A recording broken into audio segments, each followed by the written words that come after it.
Alright guys, really excited today. My Eurowise Dual Swing Bumper came in for the rear. Tire swing, molly panel.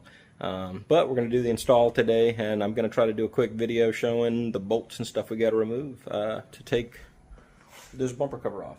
Now keep in mind, I've already cut off the bottom part, so I'm going to be missing quite a bit of steps, but for the most part you can follow along and see how I do it.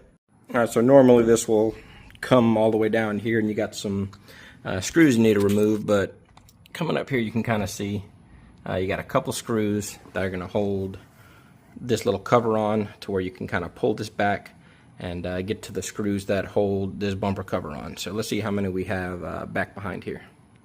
And because I don't want to take my wheel off and how little room we have back here to get this off, I'm just going to use my T25 with a 1/4 inch ratchet wrench. But yep, that'll work for us.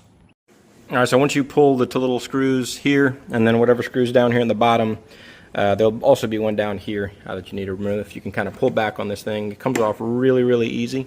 And for me, I only have 2 screws left. These are going to be T25s as well. So you just go ahead and back this off and repeat the process on the other side. Alright, so next what you're going to want to do, get you a plastic trim removal tool. You want to pull this cover off right here. Alright, and I'm going to try to do it with one hand. You just put it in here. I thought it would be easy with one hand. Here, let's try it with this side.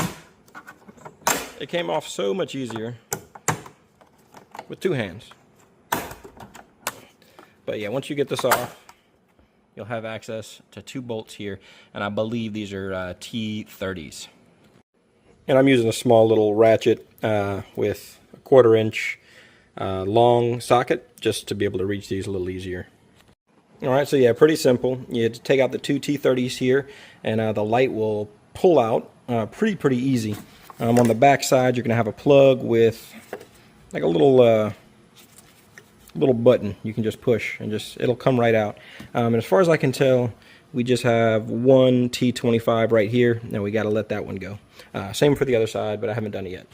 Alright, now immediately down from the headlight, you got another screw right here, T30. Same for the other side, go ahead and remove it. Alright, because you're not me, you probably already have this bottom part still installed. I think it had 4 Torx screws in there, T25s. And then there's also something else holding a piece of plastic or metal or something there. But, I mean, it's pretty straightforward, pretty easy to figure out. So that's it. We'll go ahead and start pulling this thing off. Also, one thing you do want to pay attention to is down here on this side, there's a harness that you need to unplug so we can make sure the bumper is free whenever we pull it off. Alright, so with the bumper cover off, you're going to have to remove your existing crash beam. And if you look here, you got 4 and 4, and I believe they're 18 millimeters. They say to use an impact. I may use that or a breaker bar, but we will see. Yep, so it ended up being the 18 millimeter. Used me a little impact, just like that, and that's how it's going to look with the crash beam off. Now we're ready to put the bumper on. So I know they said we need to trim back some of this here. So I imagine this little piece needs to get cut off, this heat shield, because the bumper is going to have to wrap around some way or another. So I'm just going to go ahead and cut it off. Well, I thought that I was going to need some help getting this up there, but one of this guy, John, that I met on the Eurowise page told me to use 2 buckets, and it definitely made it to where I could do it by myself. That's super awesome. I owe that guy a beer, for sure.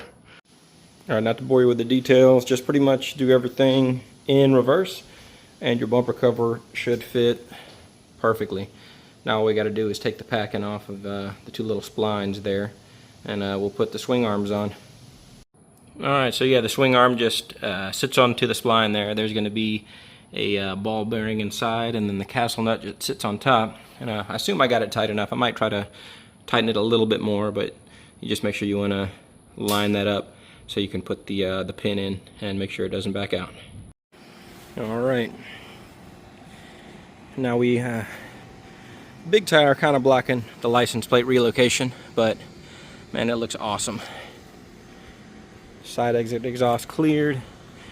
Looks like it was perfectly tailored. Eurowise did a great job. It looks fantastic.